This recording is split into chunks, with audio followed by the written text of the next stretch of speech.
What's happening, y'all? What's happening? It's your boy Killer B, goddamn Witchfinder. General, you know what I do over here. What's up, P? How you doing? Good to see you in here, as always. Yeah, I gotta get into part two. Yo, I like this newest one. Like, it's huge. Like it's like 400 or something pages, but there's some good stuff in there. There's a lot of information. This is definitely one of the best sources that I got. I got a whole bunch of other stuff that I gotta like somehow like, translate. So I'm trying to find a good like translate. So translate PDFs and stuff. So or learn Spanish, whatever those words. But yeah, so I'm gonna get into this one. I'm gonna take another part out of this book and read. And it's gonna touch base on the nganga and about sacrifices. So this is gonna be really good. I'm pretty sure you guys will. So yeah, get right into this. What's new? What else I want to talk about? Something else. Something else. I guess there's a Hebrew Israelite out there now that has a 16-year-old girlfriend. Like it's like an old man or something. 16-year-old. So I'm going to be talking about that probably tomorrow. I'm going to get all the information on that and talk about that. Grandbrother. Yeah, that's just crazy. Hebrew Israelites is nuts. So I don't know. Oh yeah, I got another channel to see you too. I guess he's a new kid. I'm going to be talking about him soon. He has some good information. His channel is called Son of Ogu. Son OGU. So Son of OGU. So definitely check him out. He got some good things to say. Definitely subscribe to him. And I'm going to get into the book, like I said. I'm going to get into it. Two people in the room, so all good. Get a couple more shares here. So, did you start reading it yet, Pete?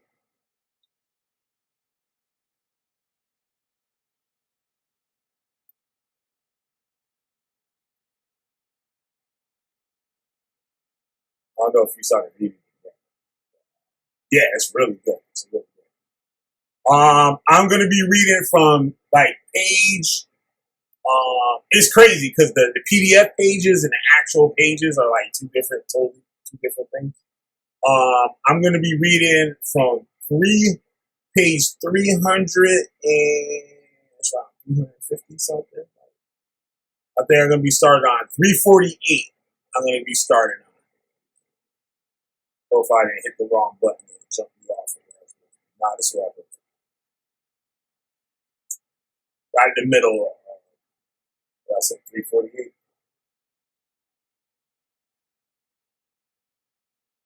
Yeah, this is gonna be awesome. I'm gonna try to read a good bit of this too. Get the hell on out of here. I haven't got that first video from the last series I did. I haven't redid that first one. I didn't get a chance to do that. But I did I re-uploaded last night's video. I just re-uploaded that. So you can see that the sound quality is a lot better. I cleaned it up and stuff like that. So I cut out all the little dead air spots and stuff I had. So everything's all Gucci on there. So check that out. I just uploaded that probably like half hour ago, something like that. You started from the beginning. Yeah, I like to jump around. I never started from the beginning. To jump around. Yeah, so let me get right into it. Let not the reader throw on my shoulders all the weight of the following information. Our sorcerers sometimes bring the dead back to life. I have not witnessed any resurrection person, and I limit myself to transferring to paper what I have been told by these who swear that such a miracle can occur. It was known that Santa, the resurrected, had died of typhoid fever. Yes, she died. They gave her up for dead because she stretched down, made a face, threw her eyes back, got cold. You know that they had already wrapped her in a shroud. They lit the soul candle for her, and people went to tell the padrino who was treating her that Santa had given up the ghost. He ran to go see her. The members of the family were waiting for the coffin to arrive, and with the family there were already friends who had gotten the news. The first thing that the padrino did after looking at her was to remove the kerchief from her and loosen the shroud. He locked himself up with the deceased in a room. People saw through the crack of the door that he sat by Santa, holding her hand in his hand. He was speaking in a low voice, speaking. But people could not make out what he was saying. After an hour, more or less, he called in the family. Come in. She is coming back to life. He told them. Santa sighed. Ha! I'm very tired. She was almost voiceless. Where have you been? The Fumo asked her. I arrived in heaven, Santa explained after a moment, already more animated. There I saw a man with long hair, long sideburns, who was holding a bunch of keys in his hand and leaning by a window. I told him, by God, gentlemen, open the door for me so I can sit down because I am very tired. My feet are hurting so much that I can no longer stand. No, daughter, the man answered me. This door cannot open for you. Don't you hear that they are calling you? Go back home. Yes, I hear, but I can't stand it any longer. Please open the door for me. I have no strength left to walk again. I am exhausted. Santa had no other choice but to turn back. That man disappeared. She said that on her way back, she took another path. I ended up in Spain. How many grapes did I see? Over there, I saw nothing but grapes, and from Spain back to the bed. The spirit of Santa, from what comes out of her story, already at the doors of heaven, compelled by the prayers of her padrino, came back into her body, which she found was not yet dead.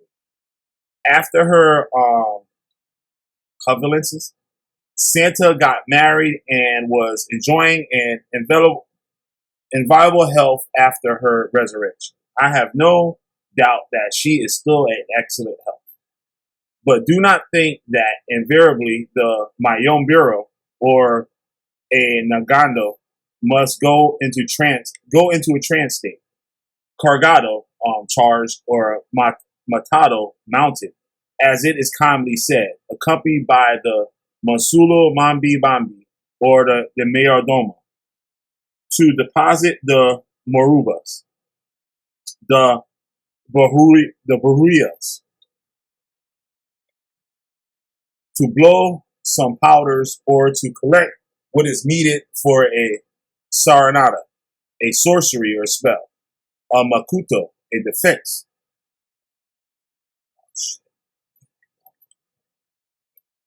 protects him and opens the way for him.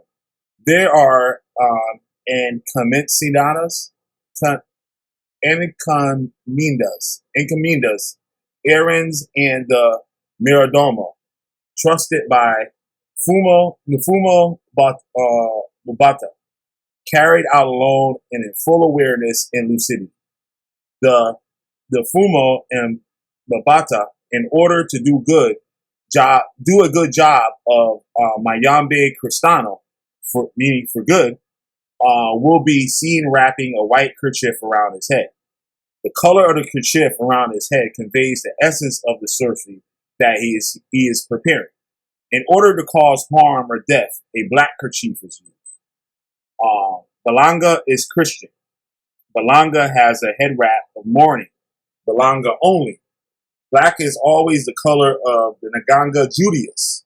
It's the Jewish nganga, to which the Nadoki go to spray the blood that they suck.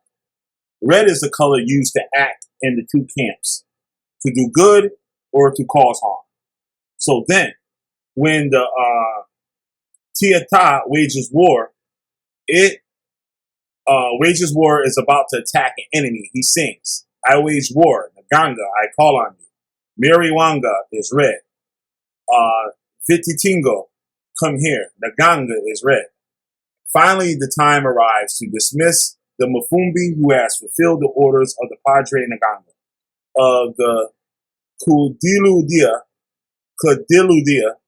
Mundo, of his owner, who again seizes the Kisinguar, or Aguanta Mano, adorned with Nakanda, or feathers, and starts the corresponding mambo. The initiates Malembe Goganti, Okuno, and the Noso Naganga, and those who have gone there to seek relief, healing, security, deliverance from the enemy, shake hands with him, and turn and leave the temple.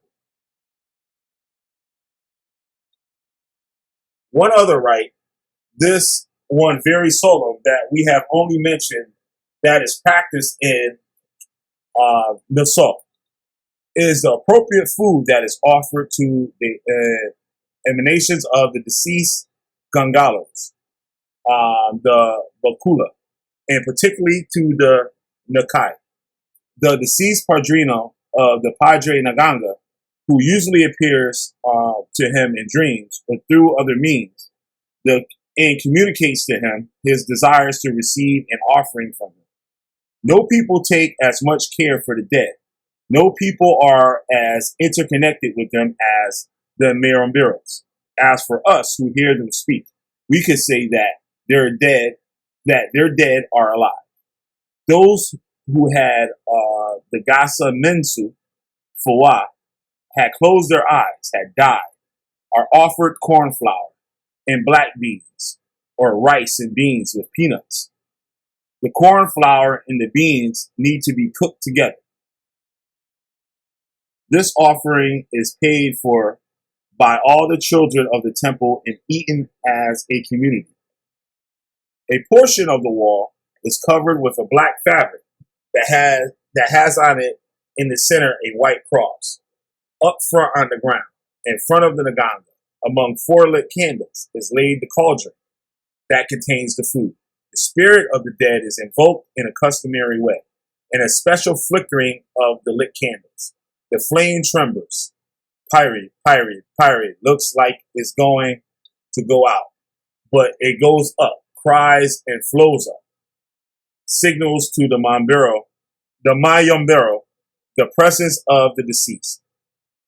The moment when the deceased comes to receive the offering of all the Moana, these Moana seated on the ground dip their hand into the cauldron and take the food to their mouth, or with a calabash or a white plate, as it is done in some praise houses. They help themselves with spoons as they begin to eat. They sing, we are going to feast with Sorua. We are going to feast with Sorero. Sorero? We don't pronounce it. We are going to feast with Sorero. We are going, Mayombero, God. So we go. Sorero. Sorero, God. So we go. Sorero. And while they sing and dance around the cauldron, as the Nagingos do, they remind the deceased of the attentions and the favors that, while still alive, he received from his Carabellas, his companions, or Makanga Samba, as some of the Congo used to say.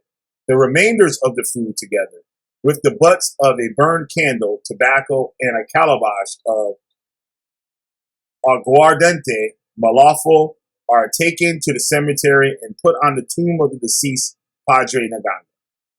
If it cannot be determined where he is buried, the offering is left in a place where are not too many tombs. After calling him and lighting 4 candles for him, or they are taken to a tree like the Ceiba tree, where the dead and the Mopungos come to meet. The offering of these meals for the dead is stipulated in all the reglas or laws. We have already spoken in other parts about the importance of satisfying the dead, and it is not necessary to insist on that here. I like to share with you guys too that some of these words in here, I know you guys probably aren't familiar with. When I share it finally, share the PDF, it will have like a glossary with all these terms, so you can find out all these words and stuff.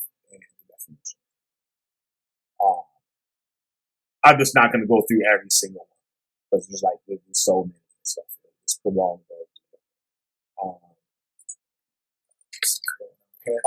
About the sacrifice of the goat, combo, which is a major sacrifice, as well as the food of Nkulu, the ancestors, the Tatawambas, as the elder woman of the Perico used to call them. It must occur at night, never before sunset. In some Ganguleros, and the same can be said about the Santeros.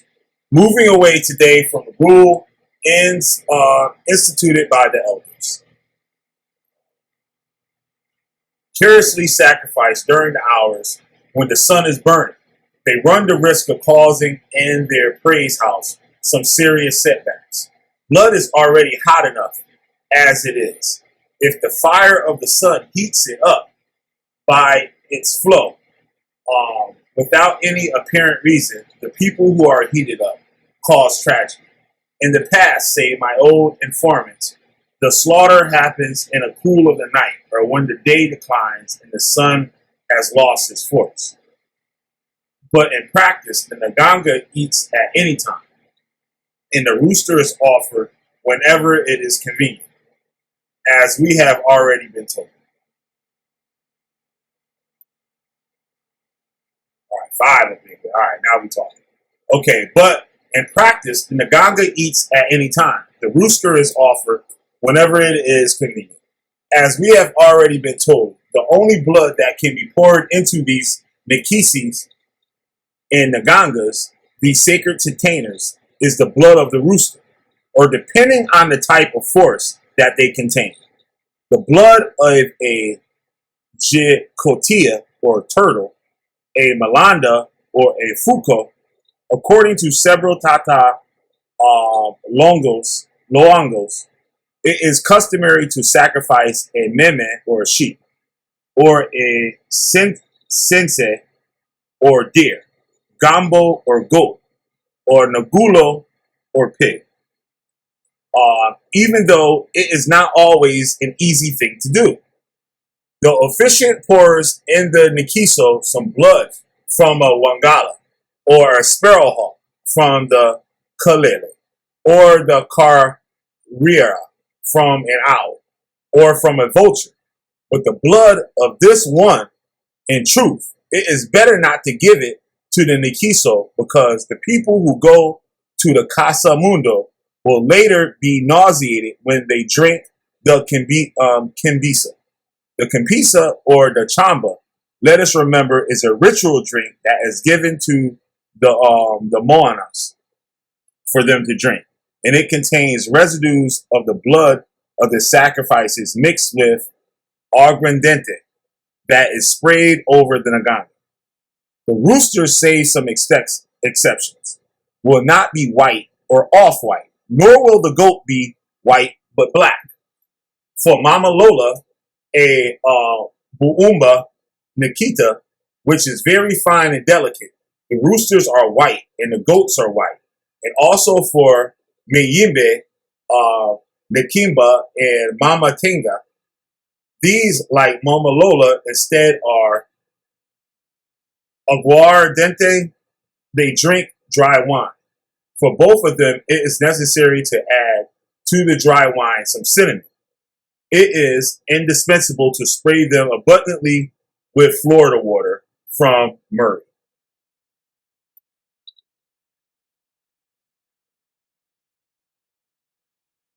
Right. Another valuable meal for some Nagangas are egg yolks. 16 egg yolks beaten with dry wine.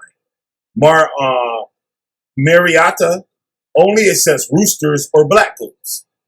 This one is a Nganga that, during the rainy months, the owner is obliged to tie it up strongly with a pita fiber because, as he explains, it is thunder. The stone that is deposited at the bottom of the cauldron is one of those called stone of lightning, and it does attract lightning. The Nganga begins to call in lightning, and lightning naturally goes to fetch the Nganga. Wow. Okay. So because of this stone that's at the bottom of the cauldron, they said it attracts thunder, lightning. That's bugged out. Okay. Mama Lola will eat anything, just like Mayimbe Nakunga, Saka Mpino, which is a male spirit, and Mariata eat black rooster. Nagola La Habana, the Congo made it. They disembarked on Havana, which was the first soil in which they set foot since they left Africa. From Havana, they were sent to the Ingenios, and for this reason, they gave it the name of their country, Nagola, and that of Havana. Nagola Tai Tai, Nagola Havana. It eats goat and rooster, a very important prenda.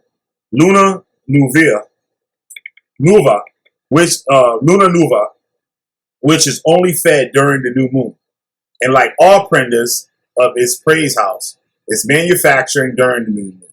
Besides rooster and turtle, eats wild hutia. A hutia is like it's like a rat. It's like a big ass rat. What up, Chris Harris? Yeah, it's like a big. It looks like it looked like a big ass rat. That's what it looked like. In the front, it's like a big ass rat. That's exactly what it looks like. I'm gonna put the big up in here. Y'all want to come on later?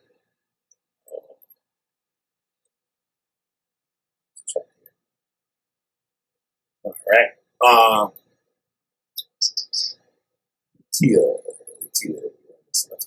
Okay. It's like the blood of an owl and a vulture.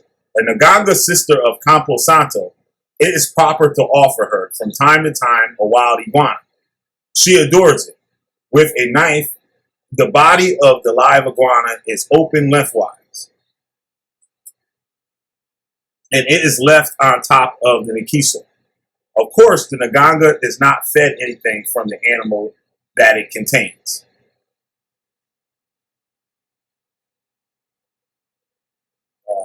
The cat Nganga does not eat cat. The dog Nganga does not eat dog. And Maha Nganga does not eat Maha. Very strong Ngangas like Rona eat vulture, cat, and dog. When they get mad, they are calmed down with beaten eggs. Usually chicken and doves are kept out of the diet of the Ngangas. Doves. They are the Holy Spirit. And how would you give a dove to a Nganga when the Holy Spirit is not in league with the sorcerer?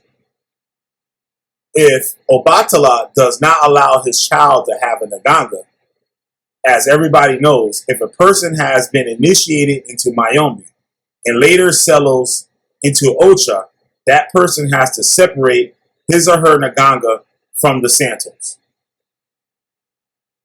However, many Ngangas do eat white birds, like Mama Lola, Mama Tenge, both of Verlumba branch. And about this, the Congo Verlumba rule was created by the Creoles.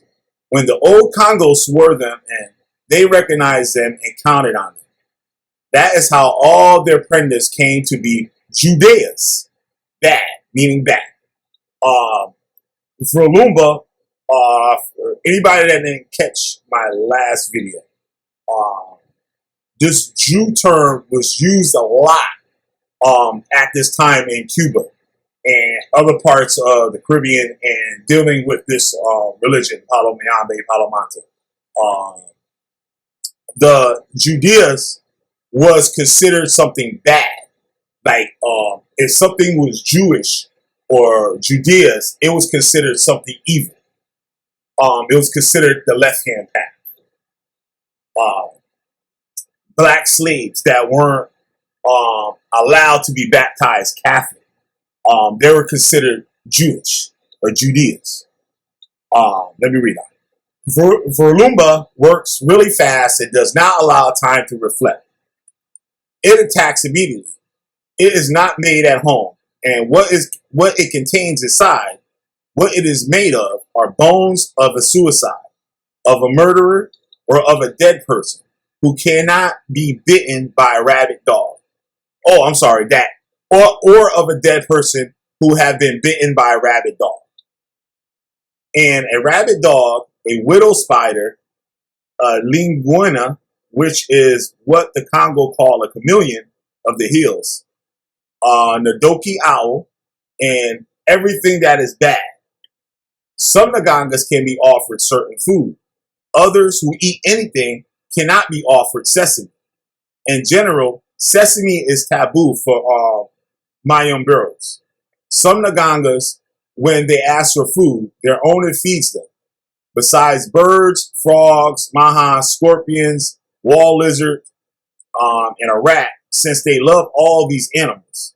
A Naganga that the Polero uses only to cause harm, Campo Santo Buenas Noches, for instance, is fed besides scorpion, widow spider, and other critters, little snakes, wild iguana. This wild iguana must be alive. It's open with a knife and spread over the prenda. It is his favorite meal. In the endless series of food items fed to Nagangas, Chichiwangas, Kiwangas, and Mokutos, we will find some delicacies that are surprising in the elements with which these Nagangas are made, without excluding fecal materials. For instance, Mabumba or Makua, Sir Ferino tells us the Makuas were reluctant and very solemn in their hugos or plays. They did not sing to their prendas.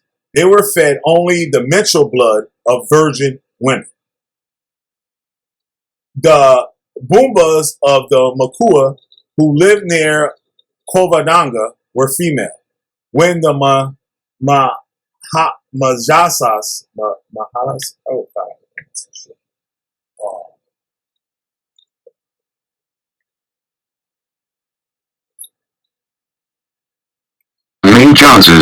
Majasas are of age and are young females. They leave their caves to mingle with others.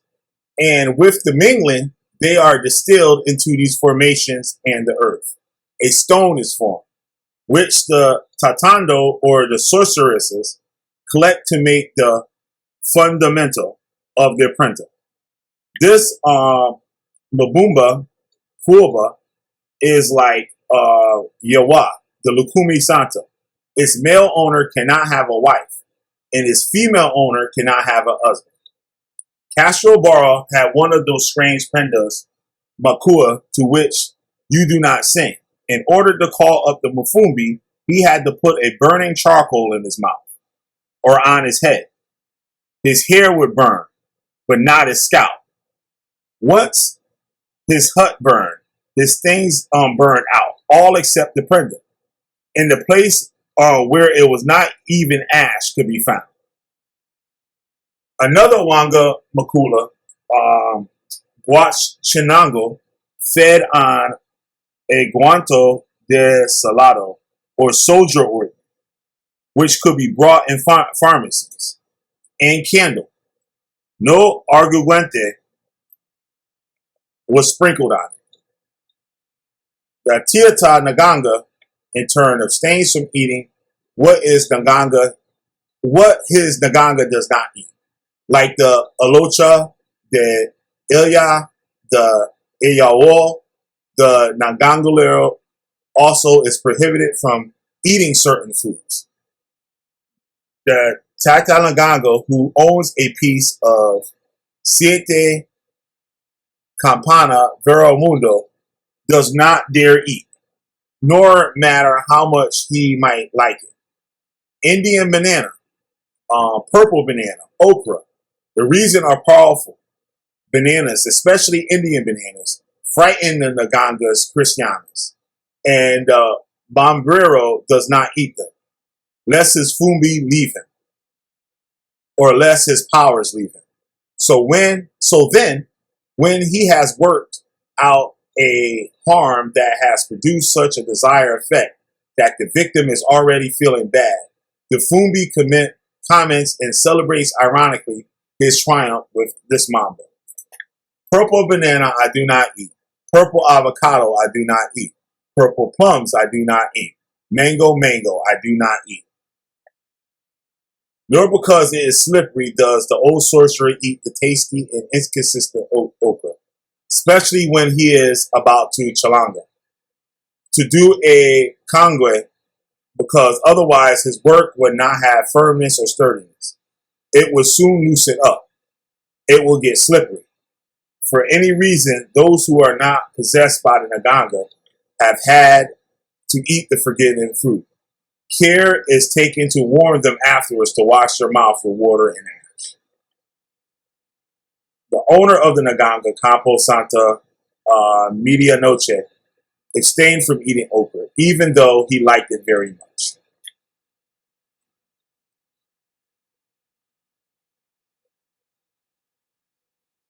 Is rabies bush meat in Africa? Yeah, that would know huitas say. You know, like those what they call them, grass cutters or something. That would a huita, whatever the hell you call that thing up there. It's a big ass rat. That's all that shit is. It's a big ass rat. Like all that extra name shit. Big ass rat.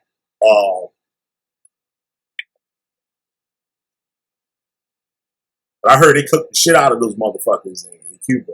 I guess like the Indians and stuff, like in their time, like that was one of their like main food sources, I guess. Okay. The owner of the Ngango Campo Medianoche abstains from eating okra, even though he liked it very much. He compensated by gulping yucca spice with peeled and roasted peanut, which is a typical dish of the Congo, and could not approach and much less serve his Nganga. If in his barrio, not far from his home, there was a wire, the force that acted in his cauldron, the spirit of the dead person, for whom he was the medium, would have dragged him into the cemetery. For the same reason, he does not feel any compulsion, because of family or friendship ties. To attend a burial, he does not expose himself to the risk that there at a burial he would be ambushed by the dangerous 12 hours of the day. Obviously, there are some Ngangas and omelets that need to eat more frequently than others.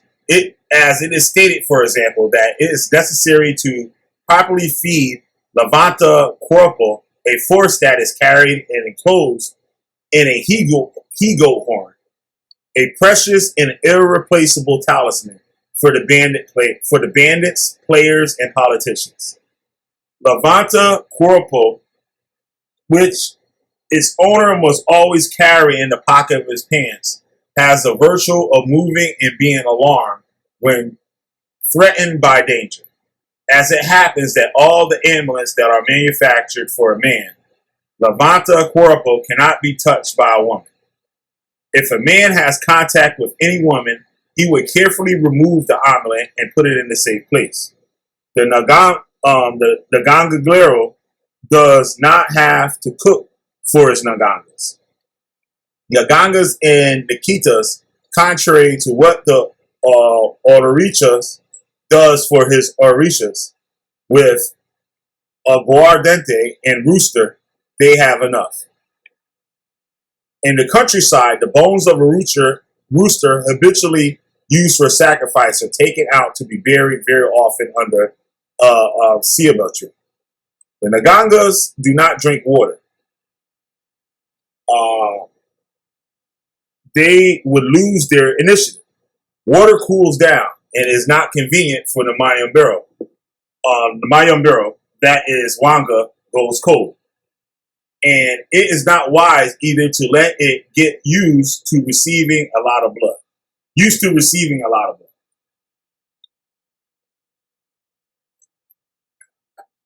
The Ngangas that are Judeas must be kept separate and under a shelter, never inside the house.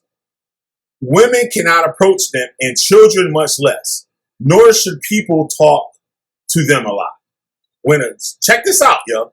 When a sorcerer needs them, he goes where they are and says to them, "Let so and so burst within so many days." He sets the day of the victim's death. I deliver him to you. He is yours. Finish him off soon. He sprays alcohol on it, sets it on fire, so that the spirit, furious, can go and do harm he orders to do. They are traitorous, more susceptible than the Santos. If one day you cannot feed it blood, it will drink your blood instead. How? Well, something bad happens to you. A disturbance happens on your path. Somebody stabs you, or a bullet gets lost and kills you. A tram runs you over, or a guagua, and so the Nganga drank your blood. Speaking on one occasion that one of my elders' informants about the value of blood in maintaining the vigor of the prendas and their temperaments, he told me. What the fierce Ngangas truly like is Christian blood. But since they cannot be given such blood, they are tricked, and that thirst has to relent. Check this out. It was about the prendas Judeas, in which, as the reader already knows, lived the souls of murderers, suicides, and the most beloved, the souls of those who had died at the Geralt. At the Geralt. Geralt? Oh, what is a Geralt? There's some kind of...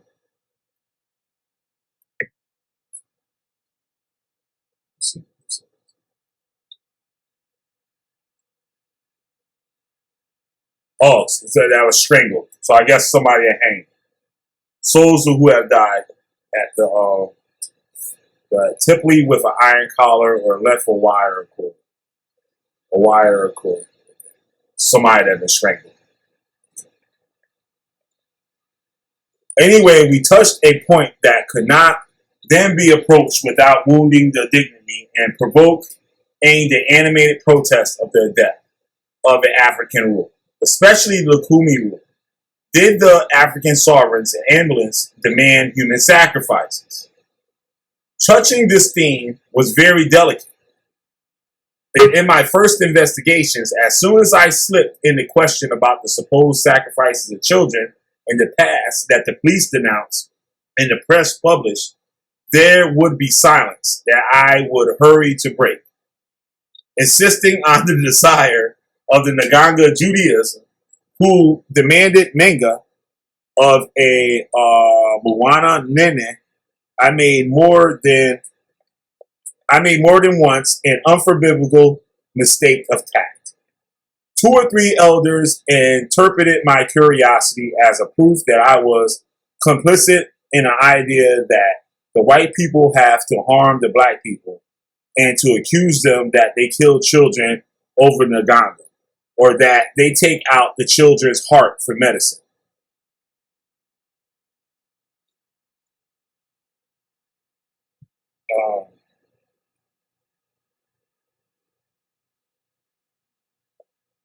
Time has managed to fully do away with a whole slanderous belief and result naturally of the ignorance of white people.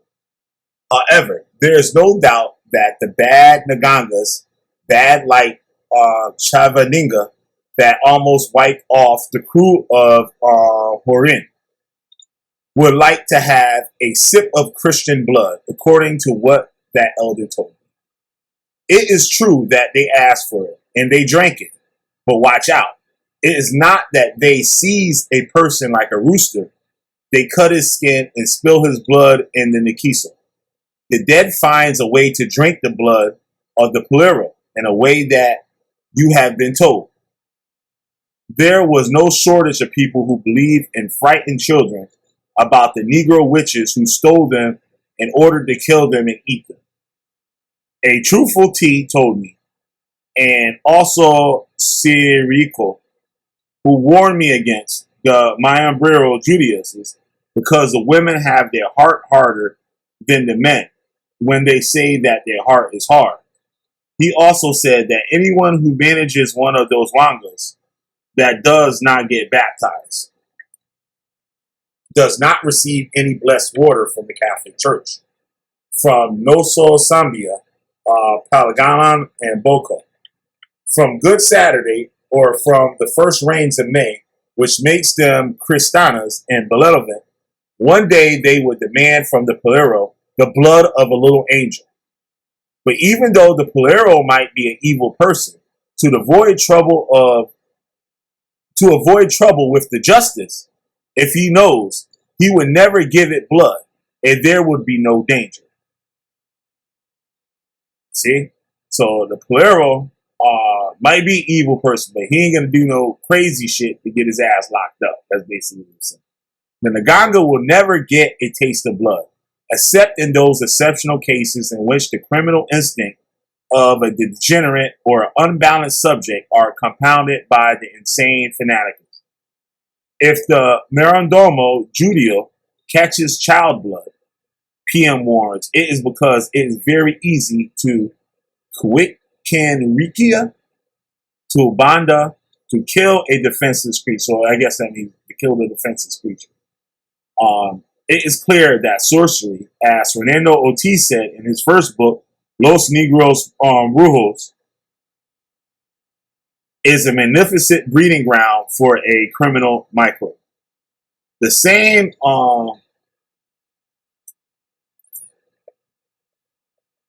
expressed in other words can be seen in the declarations, opinions, and observations of many of my illiterate teachers. The fearsome Ngangleros Judaism is, in reality, an assassin, if believing that he is compelled or dominated by the diabolic spirits of his Wanga, easily deceived. He does not react against the possibility of sacrificing a child. If he gives in, it is more by wickedness to satisfy his wicked instincts than in order to please the Nganga. You see that? And so I guess it's saying that the priest would, out of his own wickedness, want to get his end of the bargain. So he's willing, he needs something, so he's willing to give this up to get what he wants, his own little wicked desires.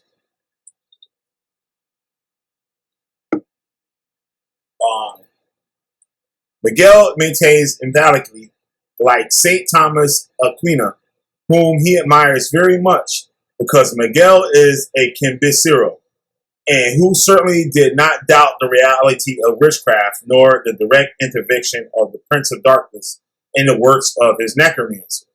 That Lungambe, the devil, is the one who gives power to the Mamburo Judea, and that with his inspiration, he accomplishes all his evil acts.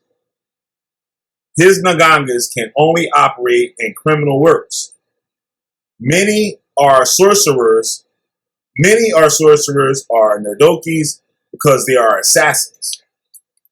Another informant tells us, but what can a sorcerer do whose Prenda asked him for a supplement of human blood? We finally found out. Okay, we got 4 people in the room. All right, let me get started reading. This is the good part. This is the main part of what I wanted to read. So let me get started again. Okay. Where we left off at. Here we go. We finally found out one of the uh, providential tricks to avoid a child sacrifice. The most common trick that is used with these nagangas of luring uh, Bansa Padiembe, uh, of hell and the devil, and let it be known in passing with the mixed ones, which also ask for blood of the child. And most exposed child could be the most exposed child could be the child of the sorcerer himself. Is the following. Check this out now. Speaking of like conspiracy type bullshit and whatnot, when we hear like they be making these videos on these entertainers saying they would sacrifice and they sacrifice somebody and all this shit and said, oh, they joined the Illuminati and they the what is it? The fucking Illuminati and the fucking Masons and shit, sacrificing and shit. I believe a lot of those things, if it's true, that because it do be like weird killings and like niggas dying, like it just be weird. It do be weird. Like, you know what I mean? Not saying the shit really happened the way they say it. But it is known that a lot of these entertainers do deal with this type of stuff. Like we got that woman. What was her name? Shit, I can't think of her name. P, you know who I'm talking about? She practiced Palo and I think Centuria or something like that. She practiced. She's a singer. And she like was real ratchet. And I think what's that dude named? The white actor, like beat her up or something like that. Threw her out of his house or something. I don't know if you know what I'm talking about. He might be asleep. But yeah, when you see this, I think like they even said Tekashi 6ix9ine even went to what was it, Cuba? I think he went to Cuba or Dominican. I think it was Dominican Republic. And so people say he went down there to see somebody that deal with like, you know what I mean, this like African like, you know what I mean, religion. You know what I mean? A lot of those people go there and do this to get fame, right? Now check this out. If Nganga asks that you to give him your youngest child, or he falls in love with the Mona Luke, the child of your neighbor, who comes to the house, that is why girls have no business going into the room of an Nganga. You seeing this? So this culture, this Nganga, I guess, can have desires for children and women. So they're saying like they're not supposed to go to it. I know there's different branches of Palo, so I don't know if anybody like knows like the difference or whatever. I don't know if you guys can leave a comment below or something to tell us a little bit more on it.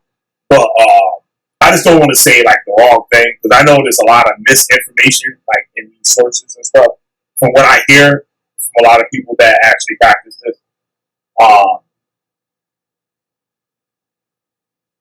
And each time it demands more and more that you give him the blood. Make a contract with him in which you pledge to keep your word, and the Nganga pledges to keep his word. But it is important to be careful because things can get complicated if he suspects an alibi.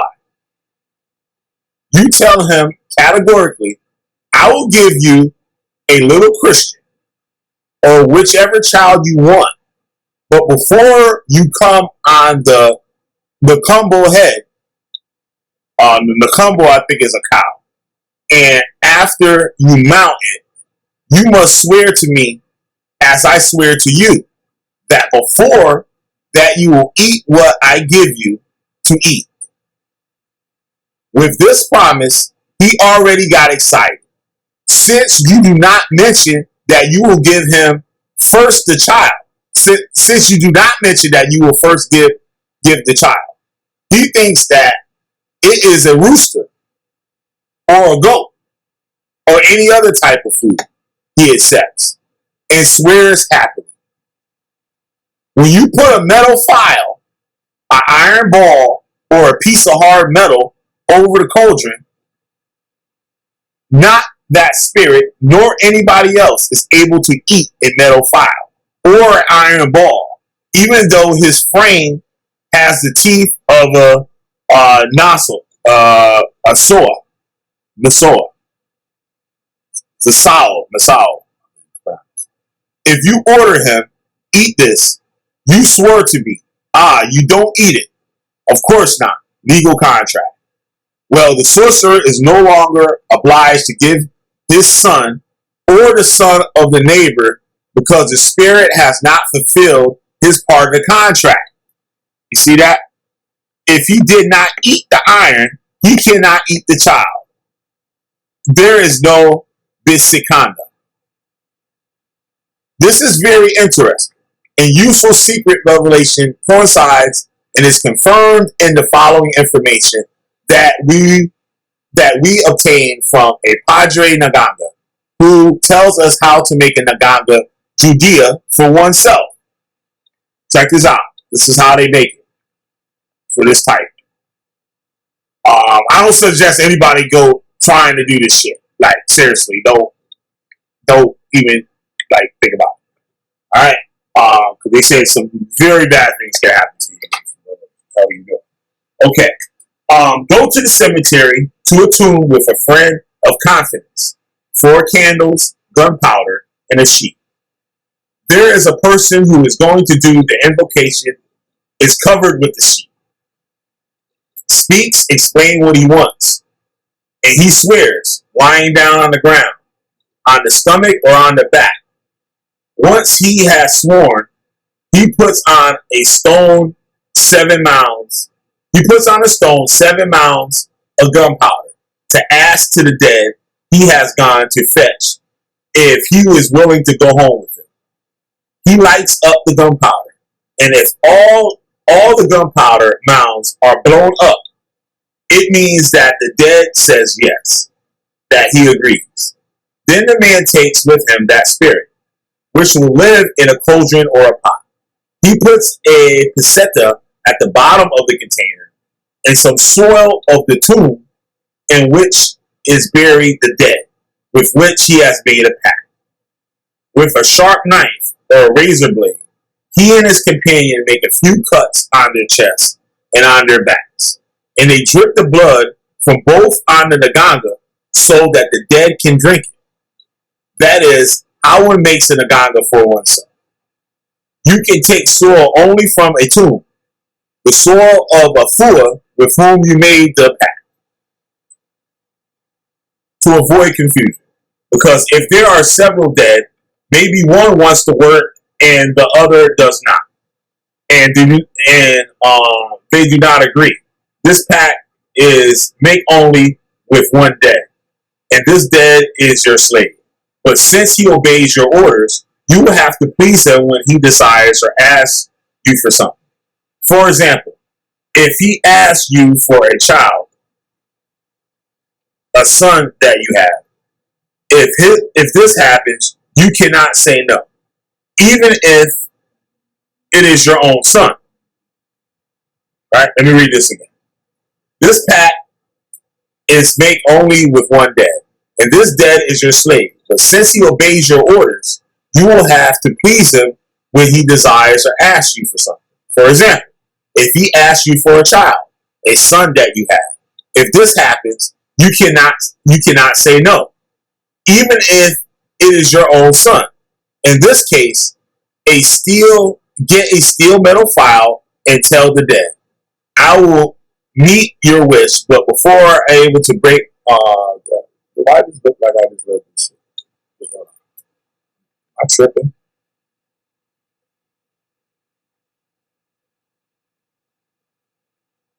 Guess it ain't the same shit. Okay.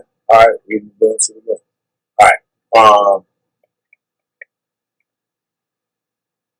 In this case, get a steel metal file and tell the dead, I will meet your wish. But before that, I want to be able to break with my hands this file in less than 4 days. If you can help me do that, I will give you the child, and the child will be yours. If you cannot do that, you will not be able to take the child away. The spirit comes to the head of his Lagombi, and since he cannot break the vow, he cannot claim or take with him the child either. About this Gondoliero, those who knew him said that he knew as much as other Gondoliers, Secundo Dino and Garcia, who could make a cauldron dance on the tip of a knife. Wow. The previous explanation of the Fumo Sangha insisted that there should not be any confusion between the Mayombe Cristano and the Mayombe Judeo. Is not far removed from explanation that was given to me on the story issued by other pillars, preventing then that the nganga tells one to commit the infanticide that is imputed to the sorcerers. Depends on the cleverness of the Polero's display.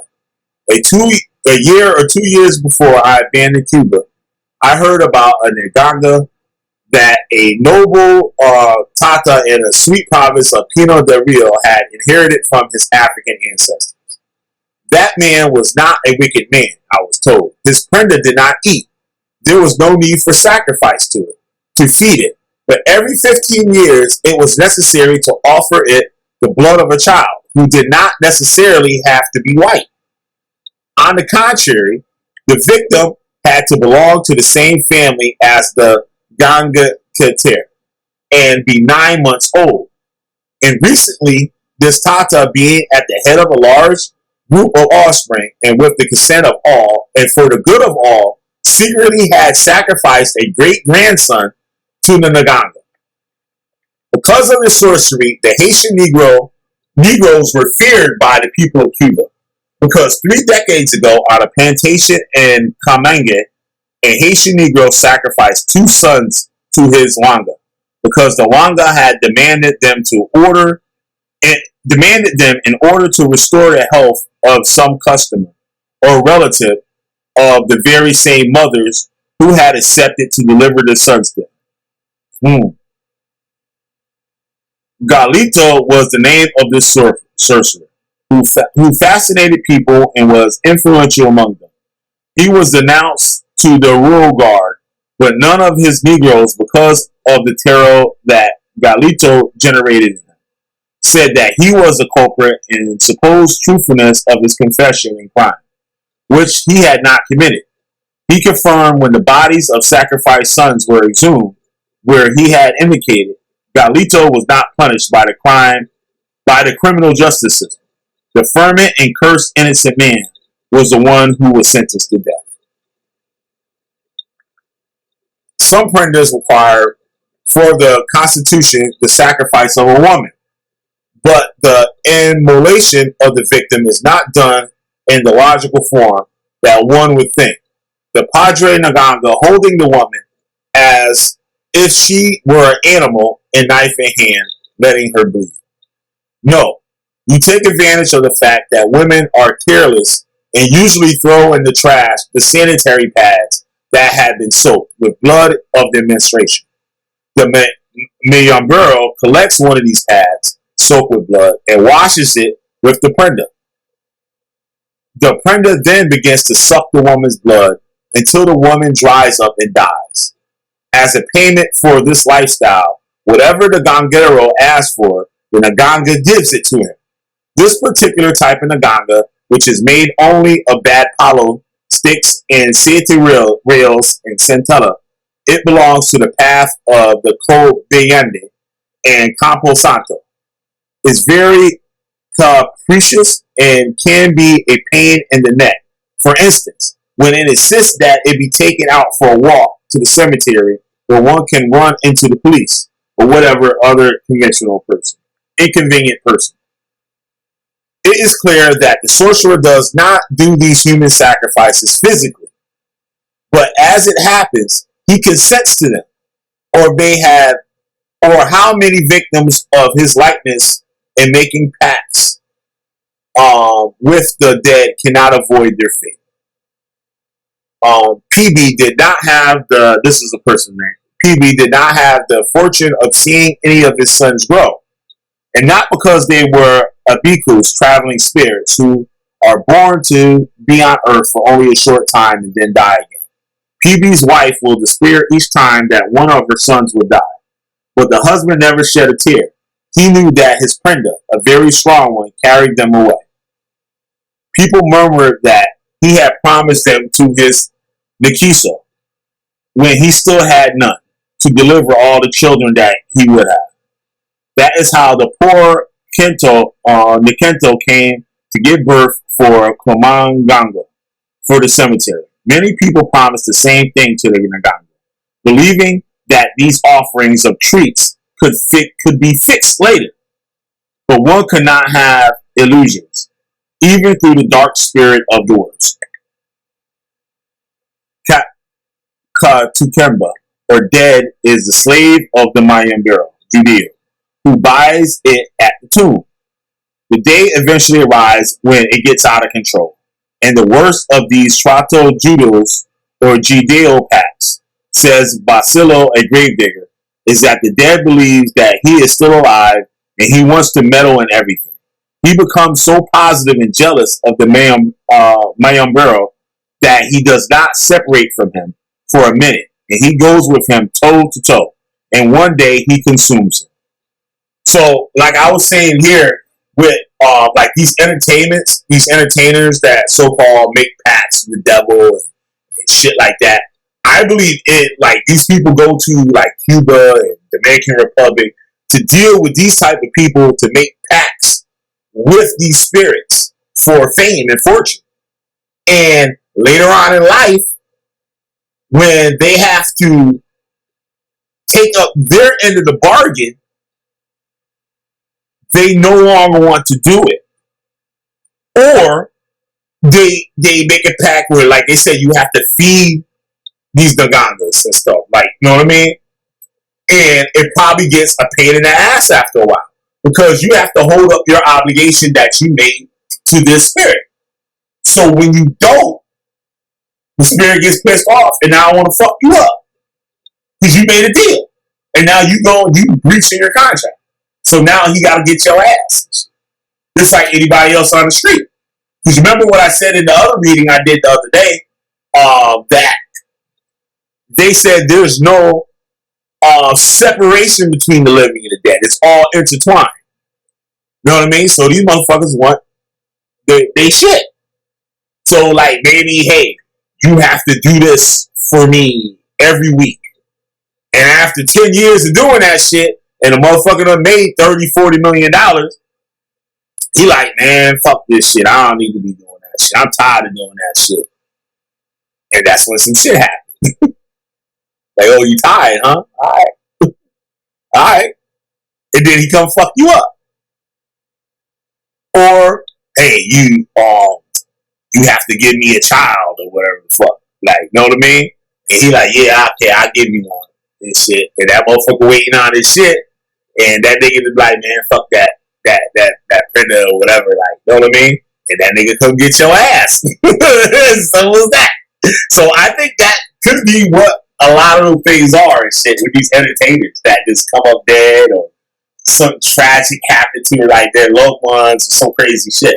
It could be. Who knows? I'm just saying. No quote me.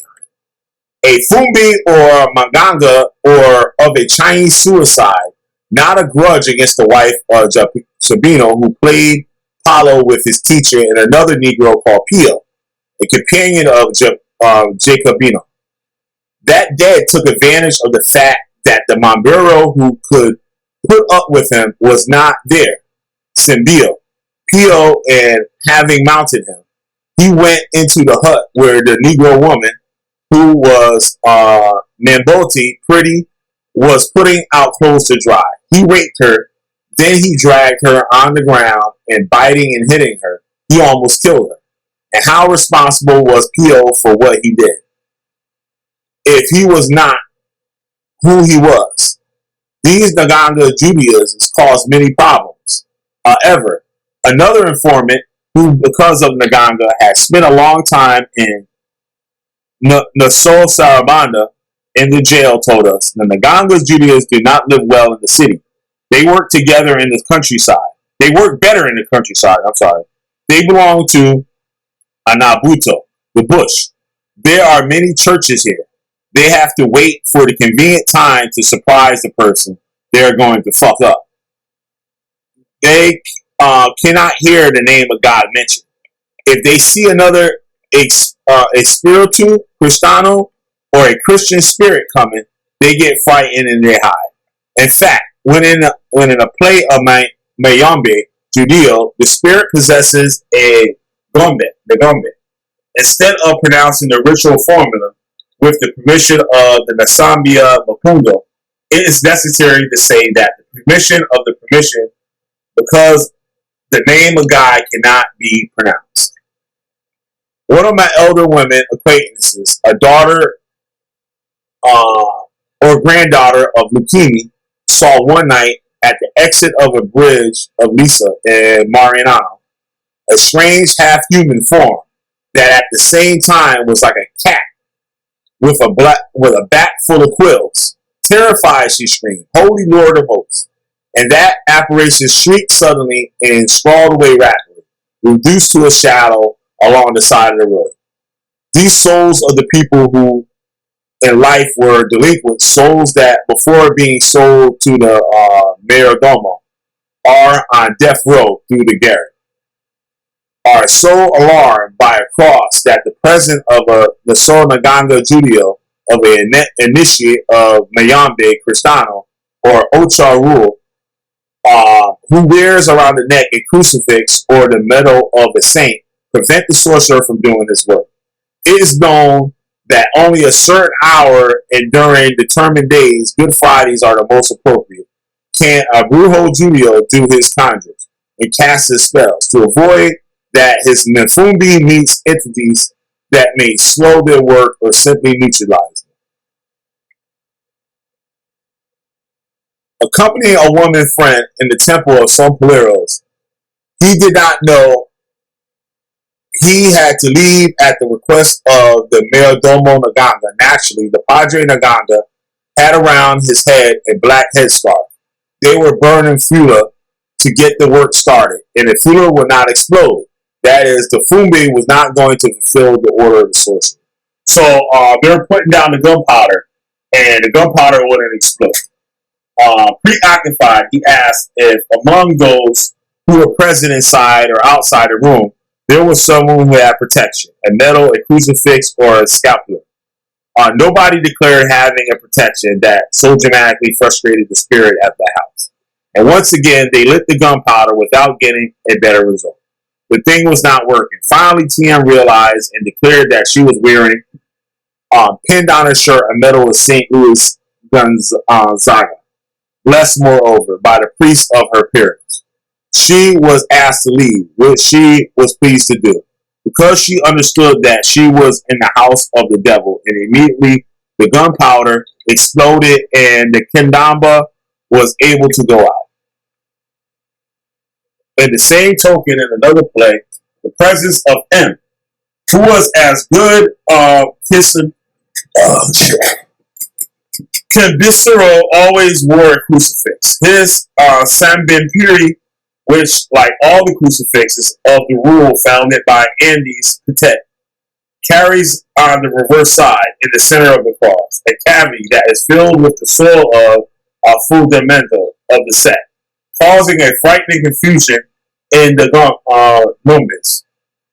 When I entered, says Miguel, they would desperately crawl on the ground. Hal shake and furiously back off. Uh,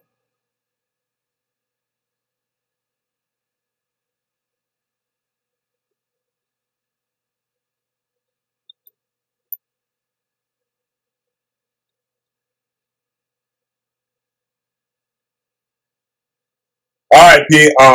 End it.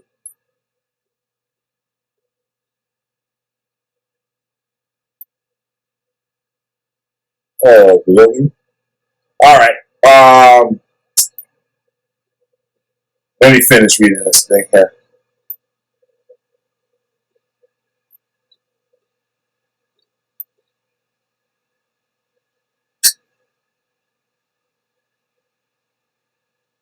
Uh,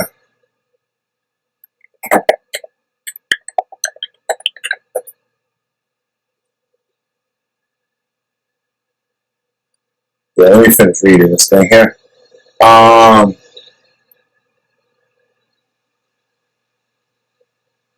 Okay, when I entered, says Miguel, they would desperately crawl on the ground, howl, shake, and fiercely back off.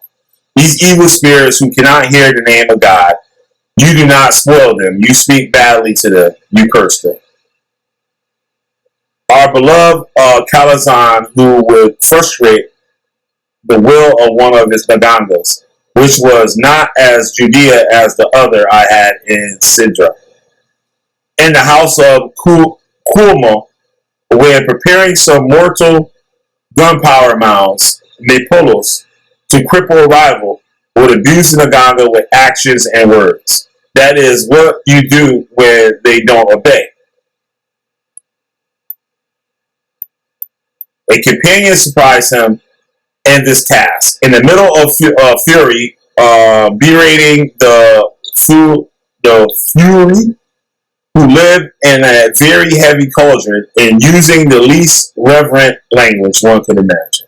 Son of a gun, you must do whatever I order you to do. You cannot do more than I can do.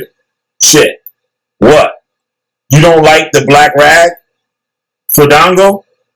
Well, that is why I cover you with a rag that is blacker than the skin of a whore of a mother, who mistakenly brought you to life, who never knew who your father was. And now, instead of malofo bastard, I have given you alcohol instead of food.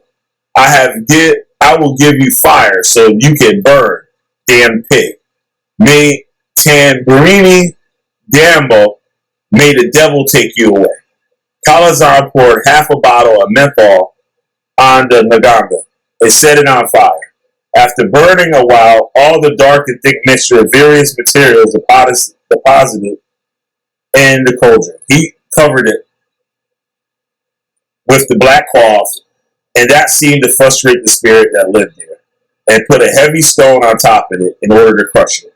I learned that he punishes it in that way for 14 days. The Mongero Judio does not go easy when his Naganga refuses to obey him, or it is a slacker.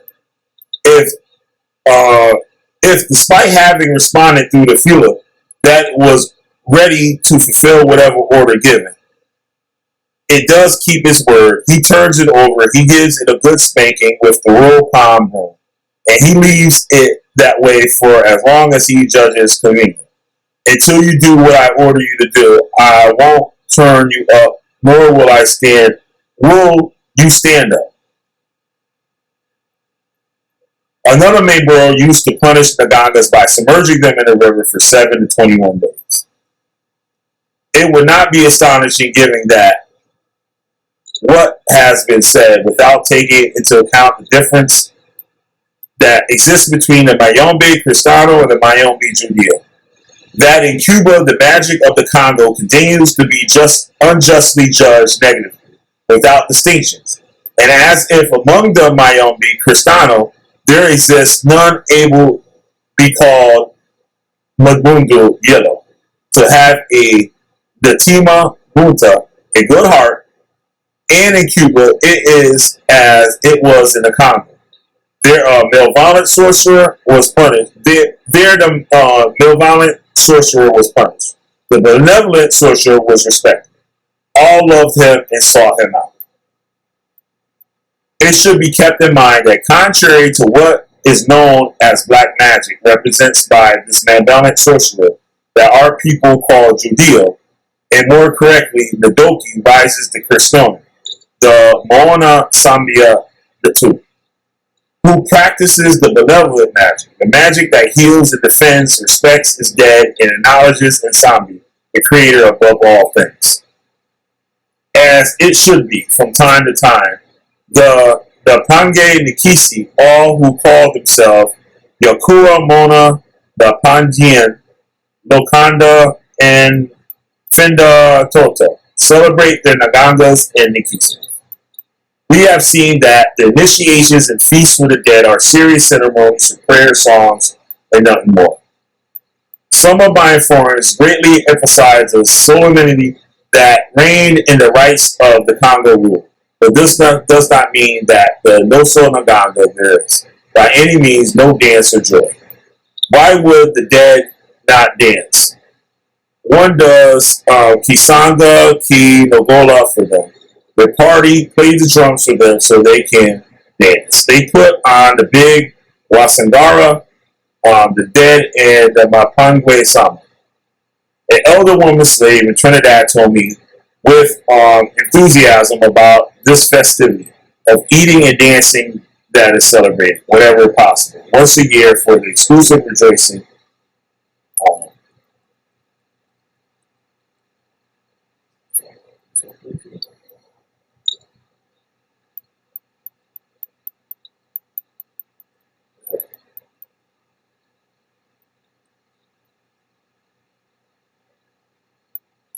Um,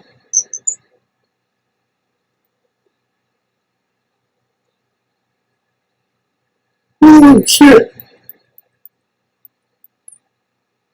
The sweet feast when Nganga Udia eats. This day is big. People don't Kudelanga work. You play drums. All the Caravel and the Kiyumba with it dance happening. This is the song. Today is the day of the drum. All dance. The small and the great all dance. Jail tells us that day the elder of the house does dances. The Fumo Kento with all the Hados and other friends, relatives for the same branch of Nganga who come to celebrate her. The Padre and the other Tatias and Madrinas and Mayordomos and the children mount and dance inside the room. The people, the drugs, the Mula, the Kachimbo, and the Kaha are outside. The Padre in Nganga dances with the shin bone of the dead, the Kisinge, and the Guama in hand. The handkerchief or the cap put on because he dances mounted by his Nganga. And that's all I'm going to read there. Alright, so that's about it. Thank you very much. Killah B, the goddamn Witchfinder General. And have a good night. Peace.